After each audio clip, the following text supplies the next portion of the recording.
mas o que vocês acham que foi aquilo que realmente chamou atenção pra todo mundo e voltou os olhos pra isso, sabe? Só que brilhou os olhos ou pode ser que ofuscou também? Pode foi ser muito que ofuscou bizarro. também, pode Tá. ser. Vai lá, Mari, conta você primeiro. Eu acho que tem um primeiro ponto que é o boom das big techs, assim. Então, na última década, a gente viu empresas crescendo de forma bizarra, e aí falava muito da escala, o quanto a gente escala, o quanto o digital consegue escalar. Acho que teve um segundo ponto, que é o efeito manada mesmo. Então, essas empresas, elas estão ganhando uma visibilidade e alcançando e quebrando modelos de negócio. Por que não fazer algo muito próximo do que elas estão fazendo? Será que o processo é parte do que falta para mim? E aí eu acho que se conecta com a parte de inovação, porque se a gente parar para pensar, você testar, aprender e mudar de caminho, faz com que, em teoria, você seja inovador. E todo mundo busca isso nos seus mercados, até para se manter relevante. Acho que tiveram essas duas coisas. Teve uma questão também das pessoas que trabalhavam e ajudaram a construir essas empresas, começarem a ir para outras empresas, levando e olhando para os processos de forma um pouco mais crítica e tentando, acho que, liderar pelo exemplo ali. Então, putz, gente, por que a gente não faz dessa forma? Olha, eu vi que isso funcionou. E as próprias pessoas das empresas que não atuavam com métodos ágeis enxergarem esses protagonistas de uma forma diferente, né? Então, nossa, essa pessoa trabalhou, sei lá, no Spotify e tem uma coisa inovadora. Então, eu acho que foi um clã de olhar para esses métodos e essas pessoas serem guardiãs disso. E aí, algumas empresas até se perderam por achar que só de ter esses perfis a gente seria inovador, sabe? Eu ia falar sobre isso. Você não acha que... não tá, contratei a pessoa que trabalhou no Spotify. E essa pessoa entra lá com uma coisa meio de salvadora da pátria. Total. Só que aí, obviamente... A bala de prata, né? Só que ela meio que vai se fudendo no processo, porque ela vai chegar numa cultura resistente, e aí ela não vai conseguindo fazer, e vai sendo mal interpretada, Total. e aí no final, né, chamaram ela, mas aí, sei lá, a diretoria do fulano não quis. Não rola isso um pouco? Rola muito. Eu acho que até no ano passado que teve essa desestabilização das pessoas que se intitulavam como agilistas, foi muito por isso. Porque algumas empresas colocaram essas pessoas como uma diretoria de agilidade, por exemplo. Outras áreas da empresa olhavam e falavam, mas qual que é o entregável? Porque eu não enxergo o entregável, porque é muito mudar uma cultura. Ou como Isso você tá muito investindo em uma difícil. parada que você não sabe o que vai dar. É muito intangível, né? O ganho você vê na ponta, mas ele não é instantâneo. Então não tem uma métrica específica, porque se você vincular uma métrica também volta para a questão de performance. E aí eu começo a comparar coisas que não são comparáveis. Então acho que aconteceu muito e eu vejo que esse ano o mercado ele tá começando a entender um pouco mais que não existe uma bala de prata e como que a gente faz para que essas pessoas sejam parte da mudança e não o salvador da pátria ou o que vai ditar também.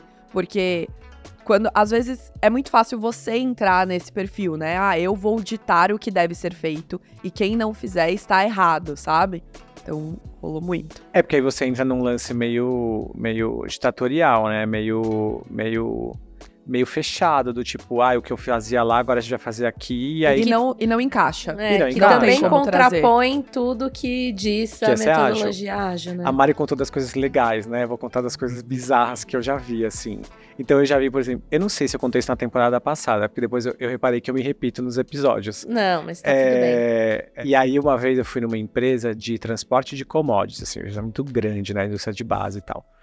E aí, o CEO simplesmente leu um livro, foi fazer um curso em algum lugar, sei lá, e virou pra diretora de RH e falou, olha aqui, gata, Eu quero. Eu quero. Leu aquele que a gente tava falando, inclusive, do Scrum, né? Faça o dobro das coisas na metade do tempo. Possivelmente, que é a mesma coisa que aconteceu com os livros de organizações exponenciais, que era do tipo... Todo mundo eu quero organização. Claro, você tá me dizendo que eu posso ganhar 10 vezes mais sendo a mesma coisa, eu posso ser... Ou qualquer coisa parecida com isso que eu falei. E aí, a diretora de RH falou, não, então tá. E ela não entendia, isso tem um tempo já, deve ter uns 6, 7 anos. E ela não entendia absolutamente nada sobre o assunto. E aí eles criaram um squad na área de M&A, né? De Merger and Acquisition, ou seja, enfim, de fusões e aquisições. O que não faz o menor sentido. Não entendi por Porque que escolheram esta área. Se tem uma área que não precisa ser ágil, entregar valor a todo Porque é momento. extremamente burocrático, né? Isso, e algo meticuloso, de ponderação, de, enfim... Muitas análises. Inclusive de informação restrita, né? Você não pode abrir essa Sim. informação para a empresa toda, não dá para ser tão colaborativo, é um silo necessário nesse caso. E aí eu fui lá, enfim, nessa empresa específica, fui dar uma palestra sobre o que é agilidade, organizações ágeis e mindset ágil, porque existia um equívoco completo, porque, vamos fazer aí. Uma vez eu vi um squad de 42 pessoas também. Meu Deus. Não, isso foi maravilhoso. Que, cara, se é um squad de 42 pessoas, é maior do que, tipo... Que uma startup, né? Que a maioria. Uma área, uma diretoria e tal.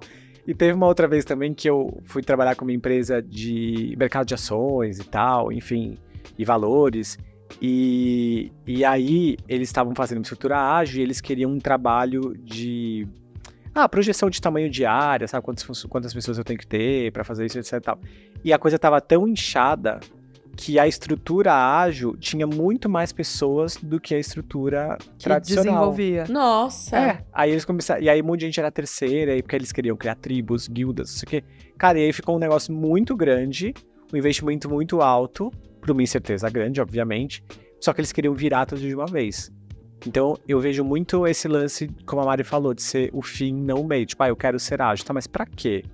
Eu lembro que uma vez eu tava numa seguradora, e aí eu tava dando uma aula de liderança inovadora, sabe? Esses nomes que a gente inventa. E aí eles viraram pra mim e falaram assim, Rafa, a gente montou um aplicativo. Será que eu contei isso na temporada passada? Não lembro. Eles viraram pra mim e falaram assim, a gente criou um aplicativo, só que a gente teve baixíssima adesão da base de clientes, tá? 5%. E o nosso, e as outras seguradoras estão tendo uma adesão maior e tal. O que você acha que aconteceu? Eu falei, eu não faço a menor ideia. Eu não trabalho aqui e tal, mas a primeira pergunta é, por que vocês criaram o aplicativo? Porque todo mundo tem. Eu falei, não, então já tá explicado. Se vocês não sabem o que não valor... é o problema do seu cliente, talvez, Isso, né? qual é o valor que você quer entregar pro seu cliente pelo aplicativo? Não, e o investimento de tempo e de, sei lá, recursos e milhões de coisas que eles tiveram pra uma coisa mal pensada, né? Porque aí não tinha entrega, né? Então fizeram aplicativo pelo aplicativo, que acho que é você cair nesse mesmo lugar de fazer porque você quer fazer e não porque precisa.